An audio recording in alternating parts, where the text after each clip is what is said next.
Was Super Smackdown a super show? Did the New Day walk away with the tag team titles, or are the Lucha Dragons the first ever tag team to be NXT and WWE tag team champions? And who is the Intercontinental Champion? Is it Dean Ambrose, Dolph Ziggler, or is it Kevin Owens? Well, we're about to tell you guys on this week's Super Smackdown review that may not be so super, but then again, that's all a matter of personal opinion. Hey, YouTube, are you ready for your hot tag? Because if you are, it's definitely time to work. Hi, this is TNA Impact Wrestling superstar Rockstar Spud, and you're watching WGS-TV at www.youtube.com/WrestleGamer. Press start.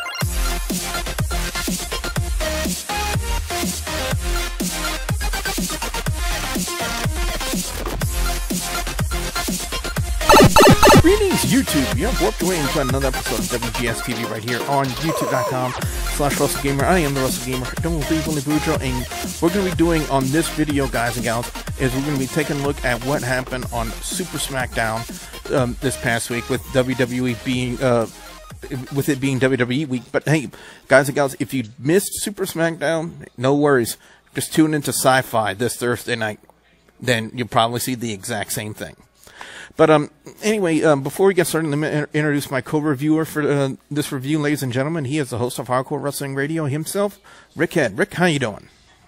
I'm doing awesome. And you know what, Billy, I got to say something. I had a great weekend down in your brothel where you had that 2-for-1 sale. That's right, folks. You missed it. It's you buy one whore, get the second one free. STD is not included. Before I start getting inappropriate calls, let's go ahead and get this review started.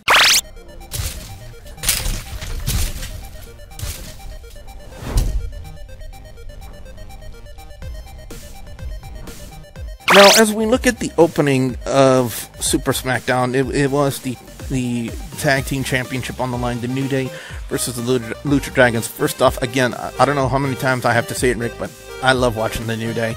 No matter what they do, it's just absolutely entertaining to watch them. You know, I wholeheartedly have to agree with you. We said this a couple of times when they first came out. We just had no hope for this team, but they really have embraced their gimmick. And even though some of the shit is kind of like you're scratching your head saying, what the fuck, but you're also laughing at the exact same time. So they are entertaining. And it's a good combination of both when they have that, you know, both those qualities in there when it's like to their comedic presence in there. The overall matchup in itself wasn't actually it was actually a really good match. I was very impressed with it. But when it boils down to it, they keep the titles on the New Day.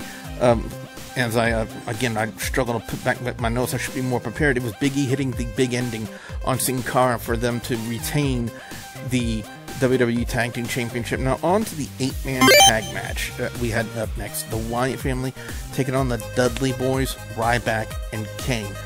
Rick, I'm going to say about this match is if the Wyatt family did not come out on top on this one, I was going to be shocked.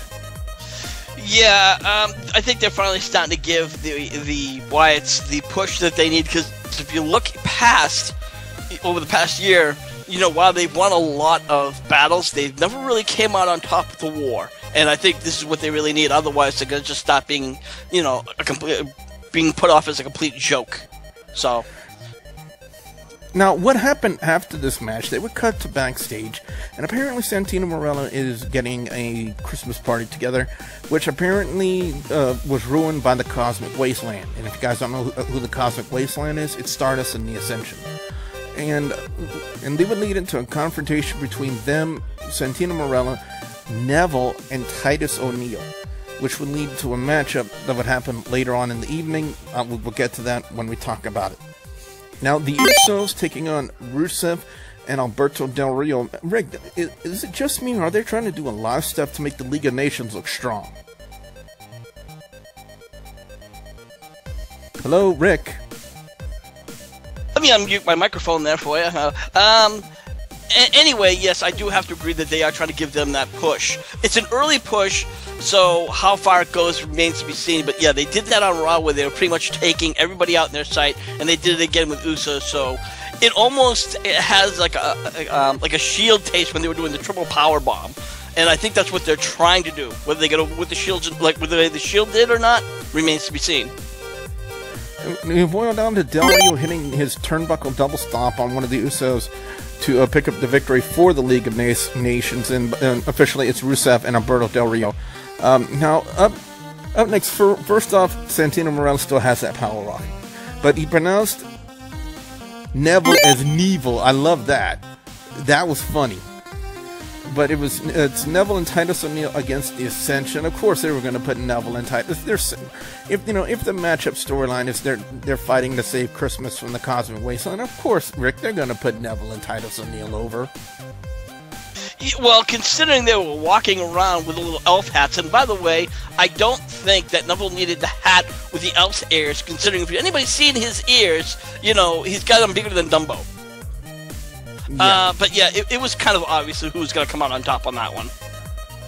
Yeah, Santino even brought out, again, Santino just, he has that presence about him where he can, switch gears whenever he needs to, and, when he's trying to defend himself, when he's trying to bring out the Cobra, and he's doing it in such a comedic fashion. It's just, whenever you watch the guy, it's just funny, Rick, you know what I mean?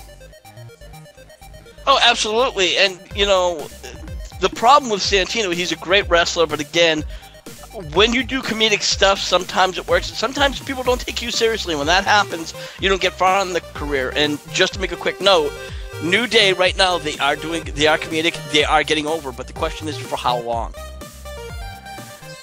Up next, we would have Charlotte and Brie Bella with Becky Lynch on commentary. First off, I want to say thumbs up to Charlotte's little Christmas outfit that she had on. I approve of that. But, it would be a weird situation. They were constantly bringing up on commentary, Becky, what's more important to you, your friendship with Charlotte or winning a match? And then they also posed the same question about Charlotte. Now, they would present a situation where that question was basically answered. It was the finish of the match. It was Team Bang coming out in Christmas outfits. They had, was Sasha Banks as a snow girl or something like that to that extent? Naomi as a reindeer, and I forget what Tamina was dressed as, but they would pour eggnog all over the face of Becky Lynch. They would proceed to jump her. Charlotte witnessed all of this, had the option of either putting on figure 8 to end the match or going to help Becky Lynch. And then in that instance, she put the figure 8 on Brie Bella to win the match. And Rick, in your personal opinion, is this more indicative of a heel turn, the process of the heel turn going forward for Charlotte? Oh, absolutely. I mean, for a while, for a couple of weeks, you were questioning which direction. We knew that Charlotte was doing a slow turn, and we were wondering about Becky Lynch, which direction she's going to go, but I think as the weeks go on, it's going to become more clearly that Becky Lynch is going to stay the babyface while Charlotte goes down as the dirtiest female in the game. And that could be misconstrued on so many different levels. But anyway, finally... Hey, I don't mind if she's dirty with me. Yeah, I kind of figured that was coming.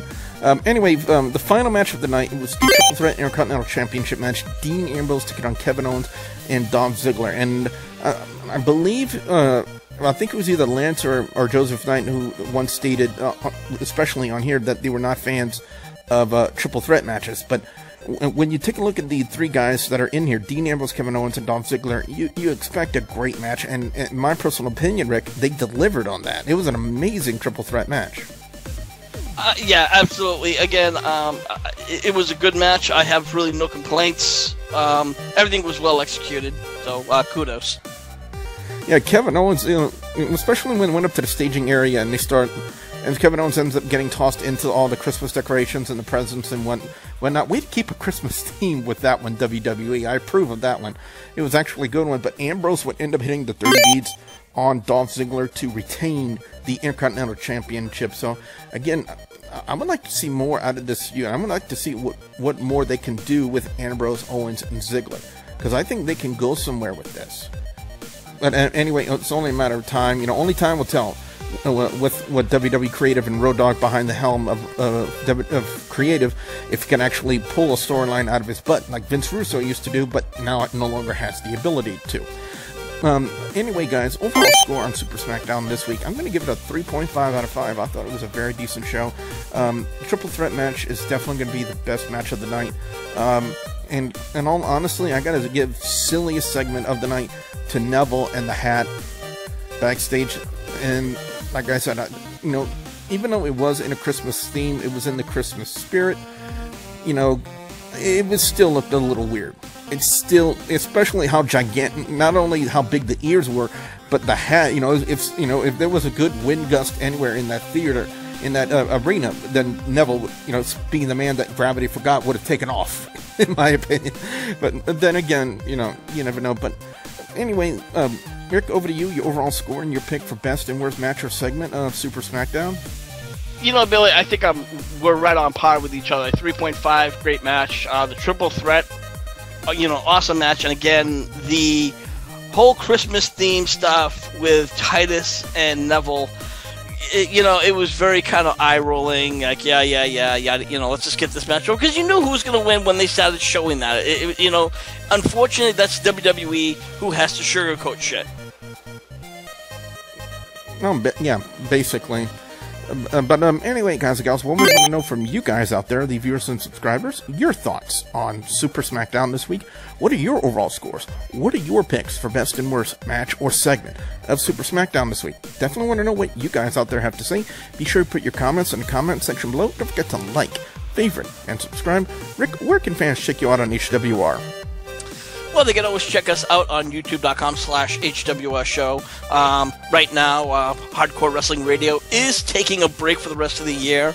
We're just kicking back on podcasts, but we are still very active over in the HWR chat room. That's on the Facebooks in the groups section. So we want you to get over there. We want you to post your thoughts, post the threads, say what you want, how you want to say it.